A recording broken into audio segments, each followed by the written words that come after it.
नमस्कार बच्चों, आइए बच्चों आज हम इस वीडियो के माध्यम से एड ग्रेड अभ्यास पुस्तिका कक्षा 4 विषय हिंदी इसके अंतर्गत हम देखेंगे पाठ 15 रानी दुर्गावती।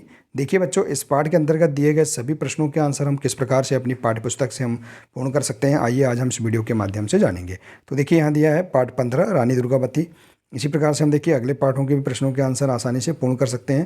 तो देखिए बच्चों, इसके आगे के यदि आप सभी वीडियो देखना चाहते हैं तो आप हमारे इस चैनल को सब्सक्राइब कर लें, बेल आइकन को प्रेस कर लें ताकि आने वाले सभी महत्वपूर्ण वीडियो आप तक पहुंचते रहेंगे। तो आइए देखते हैं इसके अंतर्गत प्रश्न। देखिए पहला प्रश्न है रानी दुर्गावती का कोई एक गुण लिखिए। तो देखिए बच्चों, यहाँ पर जो पृष्ठ क्रमांक दिए हैं इसके आधार पर आप इस प्रश्न का आंसर पाठ्यपुस्तक से इस प्रकार से लिख सकते हैं। रानी दुर्गावती बचपन से ही बड़ी बहादुर थी। इसके बाद अगला प्रश्न है रानी दुर्गावती कहाँ की रानी थी। तो देखिए पृष्ठ क्रमांक 96 में इसका आंसर है रानी दुर्गावती गोंडवाना की रानी थी। इसके बाद अगला प्रश्न है रानी दुर्गावती के कार्यकाल के समय दिल्ली के सम्राट का नाम लिखिए। तो पृष्ठ क्रमांक 97 में देख सकते हैं रानी दुर्गावती के कार्यकाल के समय दिल्ली के सम्राट अकबर थे। इसके बाद अगला प्रश्न है लघुत्तरीय प्रश्न, रानी दुर्गावती के शासनकाल को गोंडवाने का स्वर्ण युग क्यों कहा जाता है। तो देखिए इसका आंसर पृष्ठ क्रमांक 97 में दलपति शाह की मृत्यु के पश्चात शासन की बागडोर रानी ने स्वयं संभाली।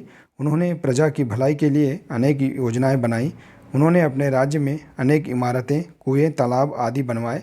अतः रानी के शासनकाल को गोंडवाने का स्वर्ण युग कहा जाता है। तो इस प्रकार से आप इस प्रश्न का आंसर पृष्ठ क्रमांक 97 से लिख सकते हैं। अगला देखिए पेज नंबर है 37। इसमें दिए गए प्रश्न देखिए, आग बबूला होना का मतलब है बहुत ज़्यादा गुस्सा होना। आप कब आग बबूला हुए, एक या दो वाक्यों में लिखिए। तो इसका आंसर देखिए आप लिख सकते हैं आग बबूला होना अर्थात अधिक गुस्सा होना। राम जरा सी बात पर आग बबूला हो गया। तो इस प्रकार से आप यहाँ पर इसका वाक्य भी बता सकते हैं। ठीक है, इसके बाद देखिए अगला प्रश्न है वीरता शब्द का प्रयोग करते हुए दो वाक्य बनाइए। तो देखिए स्वतंत्र अभिव्यक्ति से आप बना सकते हैं अपने आधार पर वीरता शब्द का प्रयोग करते हुए वाक्य, रानी दुर्गावती की वीरता से हम बहुत प्रभावित हुए। मुझे वीरता से ओत प्रोत कविताएं पसंद हैं। इस प्रकार से आप यहाँ पर इस प्रश्न का आंसर आसानी से बता सकते हैं। अगला प्रश्न है दीर्घोत्तरीय प्रश्न, रानी दुर्गावती के किन गुणों से आप प्रभावित हुए और क्यों, अपने शब्दों में लिखिए। तो देखिए इसका आंसर पृष्ठ क्रमांक 96 से 99 में देख सकते हैं। संपूर्ण पाठ के आधार पर रानी दुर्गावती वीर होने के साथ साथ सुशील, भावुक और अत्यंत सुंदरी भी थी। इन गुणों के साथ साथ दुर्गावती में धैर्य, साहस, दूरदर्शिता और स्वाभिमान भी कूट कूट कर भरा हुआ था। तो इस प्रकार से हम रानी दुर्गावती के विभिन्न गुणों को हम यहाँ पर बता सकते हैं जिनसे हम प्रभावित हुए। इसके बाद देखिए अगला पेज नंबर है पेज नंबर 38। इसमें दिया देखिए मूल्यांकन 12। इसके अंतर्गत दिए गए प्रश्नों के आंसर देखिए। प्रश्न पहला है रानी शब्द का क्या आशय है। पृष्ठ क्रमांक 96 में अनुच्छेद 6 में देख सकते हैं रानी का अर्थ है राजा की पत्नी। अगला प्रश्न है लघुत्तरीय प्रश्न, सम्राट अकबर के द्वारा रानी के पास भेजे गए संदेश में क्या लिखा था।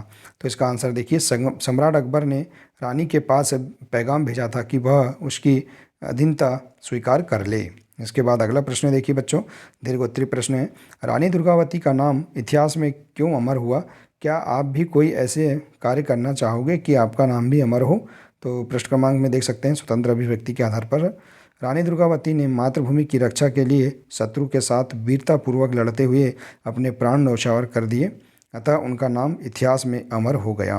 तो देखिए बच्चों, इस प्रकार से हम यहाँ पर इस पाठ के अंतर्गत दिए गए सभी इन प्रश्नों के आंसर हम अपनी हिंदी की पाठ्यपुस्तक के आधार पर हम इस प्रकार से इनके आंसर लिख सकते हैं। यहाँ पर हमें निर्देश भी दिए गए हैं। पृष्ठ क्रमांक के आधार पर हम प्रश्नों के आंसर आसानी से खोजकर इनके आंसर लिख सकते हैं। तो बच्चों आशा है कि आपको इस पाठ के अंतर्गत दिए गए सभी प्रश्नों के आंसर आपको समझ में आ गए होंगे। बच्चों आज के लिए सिर्फ इतना ही है, मिलते हैं इसी प्रकार से अगले वीडियो में। नमस्कार।